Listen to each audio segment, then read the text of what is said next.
আসন্ন টি-20 বিশ্বকাপেও ভারতের নেতৃত্বে থাকছেন সূর্যকুমার যাদব।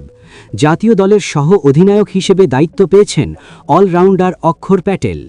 ঘোষিত 15 সদস্যের দলে জায়গা করে নিয়েছেন রিঙ্কু সিং ও ঈশান কিষানও। বিশ্বকাপের জন্য নির্বাচিত এই স্কোয়াড দিয়েই নিউজিল্যান্ডের বিপক্ষে 5 ম্যাচের টি-20 সিরিজ খেলবে ভারত। ভারতের মাটিতে সিরিজটি শুরু হবে 21 জানুয়ারি। এর আগে দুই দল 11 জানুয়ারি থেকে 3 ম্যাচের ওয়ানডে সিরিজে মুখোমুখি হবে। আগামী 7 ফেব্রুয়ারি ভারত ও শ্রীলঙ্কার যৌথ আয়োজনে পর্দা উঠবে টি-20 বিশ্বকাপের। এই গ্রুপে ভারতের সঙ্গে রয়েছে চিরপ্রতিদ্বন্দ্বী পাকিস্তান, পাশাপাশি নেদারল্যান্ডস, নামিবিয়া ও যুক্তরাষ্ট্র।